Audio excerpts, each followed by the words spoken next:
Constance, Germany, a council was convened in the year 1415. Three significant things took place. Firstly, it was called to discuss the schism between the popes. At that time, there wasn't one, nor two, but three rival popes, all declaring themselves to be the true and right pope. This council settled that schism and appointed someone who would rule after those three. It was also here where they declared the writings and John Wycliffe to be a heretic and ordered that his bones be exhumed and burned.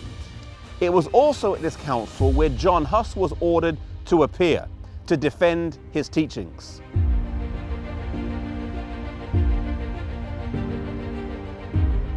When Huss left for Konstanz, he said goodbye to his friends as if he wasn't going to see them again, even though he had a letter of safe passage from the emperor and the pope. Soon after arriving here in Konstanz, by order of the pope and the cardinals, he was thrust into prison. This building behind me, though today a nice hotel, was one of the places used to imprison John Huss whilst he was here in Konstanz. The trial of Huss took place here in Konstanz in the Munster. It is said that he sat on aisle 24. He was asked if he wanted to recant, to which he said he would prefer death over recantation.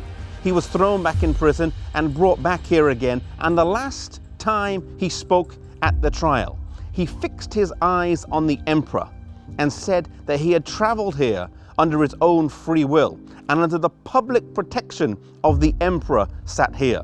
It is said that when everyone's eyes turned on Sigismund, that his face turned crimson red.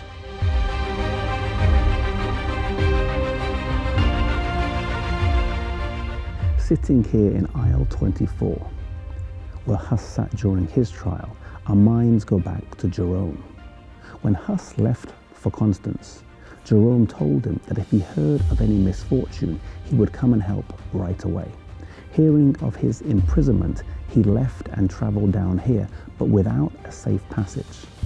On arriving in Constance, he realised there was not anything he could do, and so he headed back to Prague, but he was captured on the way and brought back here to Constance.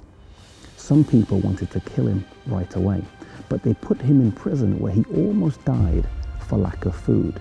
They wanted to keep him alive. They realised that Huss's death hadn't accomplished very much, and so they wanted Jerome to recant. He was left in prison for about a year in terrible, terrible conditions.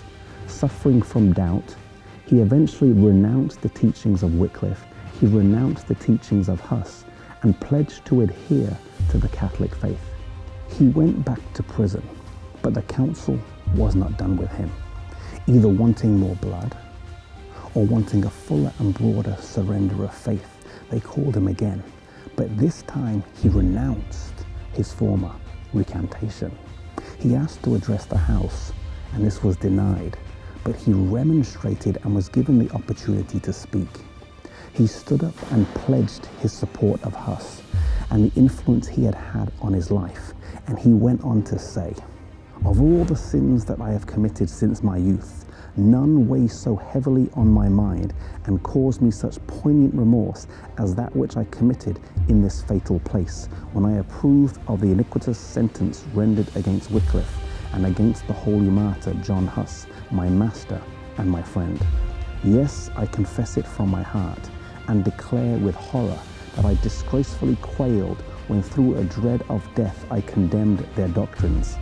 I therefore supplicate Almighty God to pardon me my sins, and this one in particular, the most heinous of all."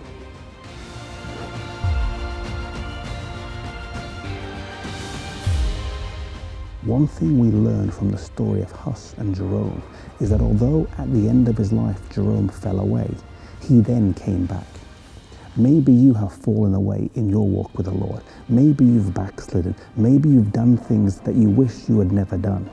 Jerome was once strong in his faith and fell away, but at the very end, he came back. There's always time for us to come back to God.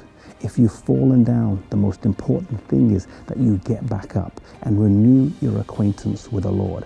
Maybe today If you've fallen away, you need to renew that acquaintance with God again.